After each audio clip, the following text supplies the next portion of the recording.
Récemment, j'ai assisté à la naissance de la minuscule Kate Elizabeth. Lorsqu'elle est entrée dans ce monde et qu'on l'a posée dans les bras de sa mère, elle a tendu la main et saisi le doigt de celle-ci. C'est comme si elle disait « Si je tiens bon, m'aideras-tu à rester sur le chemin qui ramène à mon Père Céleste ?» À l'âge de 7 ans, Joseph Smith a contracté la typhoïde et une infection s'est déclarée dans sa jambe. Le docteur Nathan Smith était un pionnier de la technique qui pouvait sauver la jambe infectée. Sans anesthésie, le docteur Smith allait devoir ouvrir la jambe et enlever les parties d'os infectées. Joseph a refusé le whisky pour supporter la douleur. Et il a refusé qu'on l'attache. Mais il a dit « Je vais demander à mon père de s'asseoir sur le lit et de me tenir dans ses bras.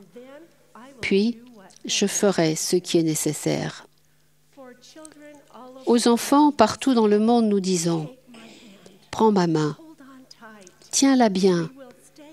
Nous resterons ensemble sur le chemin qui ramène à notre Père Céleste. » Parents, grands-parents, voisins, amis, dirigeants de la primaire, chacun de nous peut prendre la main des enfants. Nous pouvons nous arrêter, nous agenouiller, les regarder dans les yeux et ressentir leur désir inné de suivre le Sauveur. Prenez-les par la main, avancez avec eux. La possibilité nous est donnée de les ancrer dans le chemin de la foi. Aucun enfant ne devra parcourir ce chemin seul si nous parlons ouvertement du plan du salut à nos enfants. La compréhension de ce plan les aidera à rester attachés aux vérités suivantes. Ils sont les enfants de Dieu et il a conçu un plan pour eux. Ils ont vécu avec lui dans l'existence prémortelle. Ils ont crié de joie à l'idée de venir sur cette terre et de pouvoir, avec l'aide du Sauveur, retourner en la présence de notre Père Céleste. S'ils comprennent le plan et leur identité, ils ne craindront pas. Dans Alma 24, nous lisons « Il aime notre âme aussi bien qu'il aime nos enfants. C'est pourquoi le plan de salut nous est révélé à nous aussi bien qu'aux générations futures. » Nous commençons à faire connaître le plan à nos enfants quand nous nous tenons nous-mêmes fermement à la barre de fer.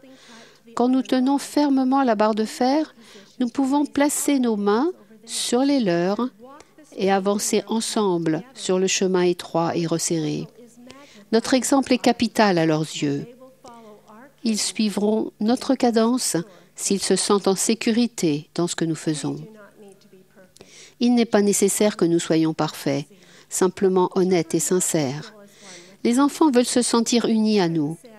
Si l'un des parents dit « Nous pouvons le faire », nous pouvons lire les Écritures quotidiennement en famille, les enfants suivront. Une de ces familles, avec 4 jeunes enfants, écrit « Nous avons décidé de commencer petit, parce que la durée d'attention de nos enfants est courte. Notre aînée ne savait pas encore lire, mais elle pouvait répéter nos paroles.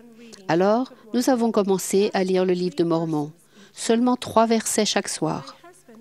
Mon mari et moi lisions chacun un verset, puis Sidney répétait un verset. Nous sommes passés à 4 versets, puis à 5, quand les garçons ont commencé à répéter leurs versets. Oui, c'était fastidieux, mais nous avons continué.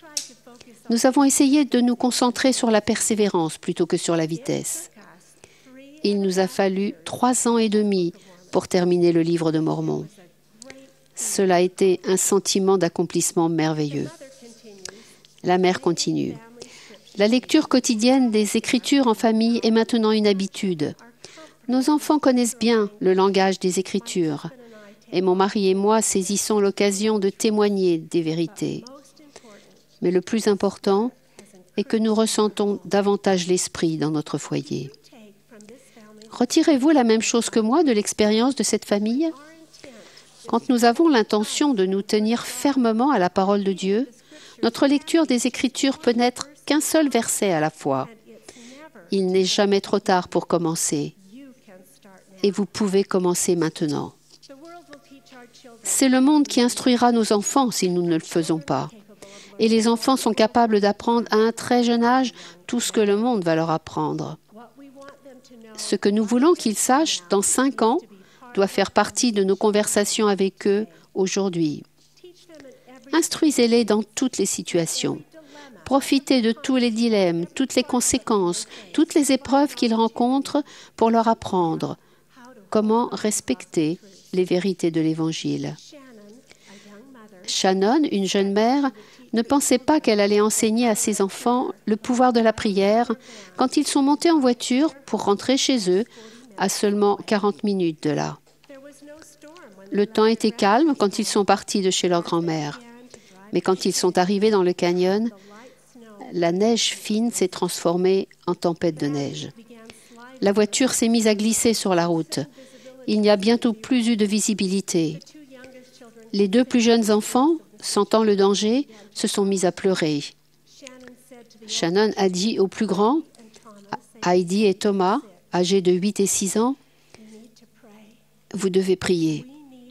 Nous avons besoin de l'aide de notre Père Céleste pour rentrer à la maison. Priez pour que nous ne soyons pas bloqués et pour que nous ne glissions pas hors de la route. » Ses mains tremblaient sur le volant, mais elle pouvait entendre le murmure des petites prières venant du siège arrière. Père Céleste, s'il te plaît, aide-nous à rentrer à la maison. Aide-nous à ne pas glisser hors de la route. Les prières ont peu à peu calmé les 2 petits et ils ont arrêté de pleurer au moment où Shannon a appris que la route était fermée et qu'ils ne pouvaient plus aller plus loin. Avec précaution, elle a fait demi-tour, puis a trouvé un motel pour la nuit. Arrivés dans le motel, ils se sont agenouillés et ont remercié notre Père Céleste d'être sain et sauf.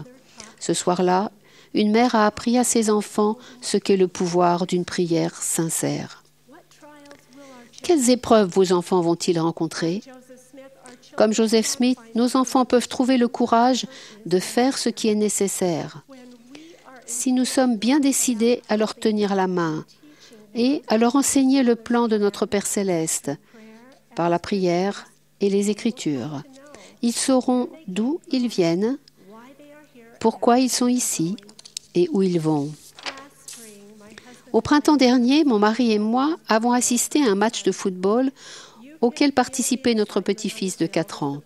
On sentait l'enthousiasme des joueurs qui couraient dans tous les sens derrière le ballon. Au dernier coup de sifflet, les joueurs ne savaient pas qui avait gagné ou perdu. Ils avaient simplement joué au football. Les entraîneurs ont dit aux joueurs de serrer la main aux membres de l'équipe adverse. Puis, il s'est passé quelque chose de tout à fait remarquable. L'entraîneur a demandé un tunnel de la victoire. Tous les parents, grands-parents et spectateurs présents se sont levés, ont formé 2 lignes face à face et en levant les bras, ils ont formé un tunnel. Les enfants poussaient des cris en courant entre les adultes qui les acclamaient le long du chemin qu'ils formaient.